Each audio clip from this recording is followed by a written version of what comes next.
Tanggapin mo ang palad ko.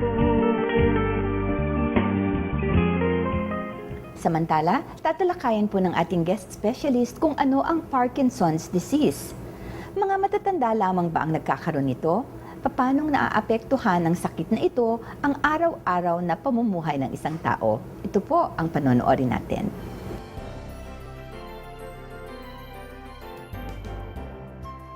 So yung sa Parkinson's disease po kasi, ito siyang term to describe a group of symptoms po ng mga naramdaman ng pasyente. So, panginginig kapag nagpapahinga, mabagal ang pagkilos, yung tinatawag na rigidity o paninigas ng isang bahagi ng katawan. Pagdating po sa Parkinson's disease, marami pong theory ang ating mga specialista regarding sa cause niya.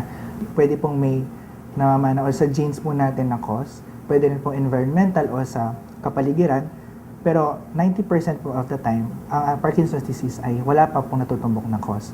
Yung diagnosis po ng Parkinson's, kapag typical po presentasyon, hindi na po kailangan ng ibang laboratorio. Ang tawag po natin dyan ay clinical diagnosis o base po sa nakita natin sa pasyente, maaari na po nating sabihin na ay may Parkinson's ang pasyente natin. And yun po yung tatlong nabanggit ko kanina, yung kahit dalawa lang po out of the 3, pwede na po nating masabi na may Parkinson's po yung pasyente natin. May damage nga po sa isang part ng brain, may na-degenerate, meron po tayong chemical sa utak na nababawasan yung dopamine. Okay? Yun po yung nababawasan sa mga kaso ng Parkinson.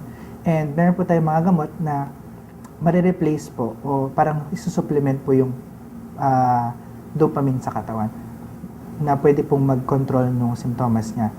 And meron po tayong other therapies na pwedeng gawin like pang-control ng mga symptoms. We can give medications for depression. Ang pwede po nating may bigay is just for control po of mga symptoms o nararamdaman ng pasyente. Kung meron po kayong nararamdaman na yung sa mga nabanggit pong symptoms, maaari pong magpatingin tayo sa doktor, ideally po, specialista sa utak. Tanggapin mo